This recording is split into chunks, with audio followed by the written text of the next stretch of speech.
33% பார்த்ததும் இது மகளிர் இடஒதுக்கீடு பத்தின வீடியோ நினைச்சிடாதீங்க. இது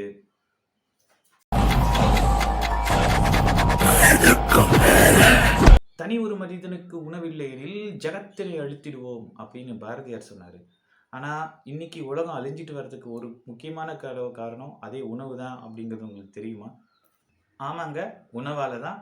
ஆனால் நாம் சாப்பிட்ற உணவால் இல்லை, நம்ம வீணடிக்கிற உணவால். உலகத்தில் உற்பத்தியாகிற 1/3 அதாவது 33% உணவு வீணாக தான் போகுது. நம்ம இந்தியான்னு மட்டும் எடுத்துக்கிட்டிங்கன்னா சராசரியாக ஒவ்வொரு வருஷத்துக்கும் நாம் ஒவ்வொருத்தரும் கிட்டத்தட்ட 50 கிலோ சாப்பாடை வேஸ்ட் பண்ணுறோம் அப்படின்னு ரிப்போர்ட் சொல்லுது. இந்த உணவு வீணாக்குதலை ஆர் ஃபுட் வேஸ்ட் அப்படிங்கிறத ரெண்டாக பிரிக்கிறாங்க. உணவு உற்பத்தி ஆகிற இடத்துலேருந்து கன்சூமர் கிட்ட கொண்டு வந்து சேர்க்குற வரைக்கும் இருக்கிற பாயிண்ட்டுக்கு நடுவில் நடக்கிற வேஸ்ட் எல்லாமே ஃபுட் லாஸ் அப்படின்னு சொல்கிறாங்க. அதுவே கன்சூமர் கிட்ட விற்றதுக்கப்புறம் கன்சூமர் வீட்டில் யூஸ் பண்ணுற வரைக்கும் நடக்கிற வேஸ்ட்டுக்கு பேர் ஃபுட் வேஸ்ட் அப்படின்னு சொல்கிறாங்க.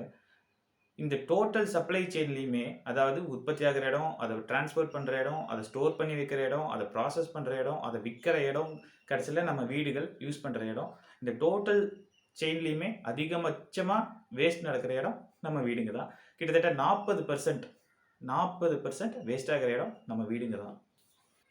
உணவு வீணாக்கிறதால எப்படி உலகம் அழியுதுன்னு கேட்குறீங்களா? நான் முன்னாடியே சொன்ன மாதிரி 1/3 அதாவது 33% சாப்பாடு வீணாக தான் போயிட்டுருக்கு.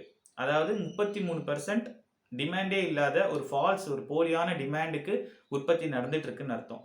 ஸோ உணவு அப்படிங்கிறது வெறும் உணவு கிடையாது.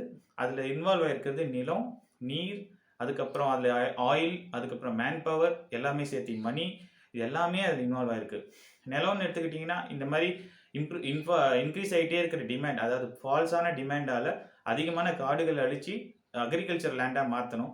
ஸோ அதுவும் ரிசோர்ஸ் வேஸ்ட்டு தான். அதுக்கப்புறம் தண்ணி, கிட்டத்தட்ட 25% தண்ணி ஃப்ரெஷ் வாட்டர் எவ்ரி இயர் அக்ரிகல்ச்சர்னால வீணாகுது அப்படின்னு ரிப்போர்ட் சொல்லுது. அப்புறம் ஆயில், இதெல்லாம் நான் சொல்லவே தேவையில்லை. அப்புறம் இது மட்டும் இல்லாமல் நம்ம தூக்கி போடுற உணவுலேருந்து வர மீத்தேன், அது ஒரு க்ரீன் ஹவுஸ் கேஸ். அது ரெகுலர் க்ரீன் ஹவுஸ் கேஸஸை விட ஸ்ட்ராங்கர்னு சொல்கிறாங்க. கிட்டத்தட்ட 8 வருஷம் இதே அட்மாஸ்பியரில் சுற்றிட்டு இருக்கோம் அப்படிங்கிறாங்க. ஸ்டாட்டிஸ்டிக்ஸ் என்ன சொல்லுதுன்னா, நான் எவ்ரி இயர் ஃபுட் வேஸ்ட்லேருந்து வர மீத்தேன்ங்கிறோட எவ்வளோ அப்படின்னு கணக்கு எடுத்தோம்னா கிட்டத்தட்ட 32 லட்சம் கார் ஒவ்வொரு வருஷமும் ரிலீஸ் பண்ணுற க்ரீன் ஹவுஸ் கேஸஸ்க்கு ஈக்குவேலண்ட். வெறும் ஃபுட் வேஸ்ட்னால வர்றது is equivalent to 32 lakh of cars அப்படின்னு சொல்கிறாங்க. இந்த உணவு வேஸ்ட்டை எப்படி தடுக்கலாம்? நாம் ஒரு தனி மனிதனாக நம்மளால் கண்டிப்பாக முன்னாடி இருக்க ஸ்டேஜஸில் எதுவும் பண்ண முடியாட்டியும் இந்த லாஸ்ட் ஸ்டேஜ், அதிகமான வேஸ்ட் நடக்கிற ஸ்டேஜ் நம்ம வீடுகள், அதில் நம்மளால் கான்ட்ரிபியூட் பண்ண முடியும் அப்படின்னு சொல்கிறாங்க. சில டிப்ஸும் சொல்கிறாங்க நம்ம எக்ஸ்பர்ட்ஸ். லைக் உங்களுக்கு தேவையான ஃப்ரூட்ஸோ வெஜிடபிள்ஸோ அதெல்லாம் உங்களுக்கு தேவையான அளவுக்கு சின்ன பீரியடுக்கு வாங்கிக்கோங்க. லைக் 3 நாளைக்கு ஒரு தடவையோ இல்லை 1 வாரத்துக்கு ஒரு தடவையோ. ஸோ தட் நீங்கள் அதிகமாக வாங்கி வீணாக்கி அது அழுகி போனதுக்கப்புறம் தூக்கி போடுறத ஸ்டாப் பண்ணலாம். ரெண்டாவது, உங்கள் ஃப்ரிட்ஜை உங்கள் கண்ட்ரோலில் வச்சுருங்க. அடிக்கடி சீக்கிரமாக எக்ஸ்பைரி ஆகிற பொருளில் முன்னாடி உங்கள் கண்ணிலேயே படுற மாதிரி வச்சுக்கோங்க. ஸோ தட் அது எங்கேயோ ஒரு நாள் உள்ளே வச்சுட்டு திடீர்னு ஒரு நாள் எடுத்து பார்த்துட்டு கெட்டு போச்சுன்ட்டு தூக்கி போட்டு வேஸ்ட் பண்ணுறதுக்கு இந்த கண்ட்ரோல் வச்சுக்கோங்க அப்படின்னு சொல்கிறாங்க. மூணாவது, ஆல்ரெடி தயாரித்த பொருள் மிச்சமாயிடுச்சு அப்படின்னா அதை ரீயூஸ் பண்ண பாருங்க அப்படிங்கிறாங்க. லைக் நமக்கு ஃபேவரட்டாக காலையில் இட்லி மிச்சமாச்சுன்னா சாயந்தரம் உப்புமா செஞ்சு சாப்பிட்லாம். இது ஒரு எக்ஸாம்பிளாக சொல்கிறாங்க.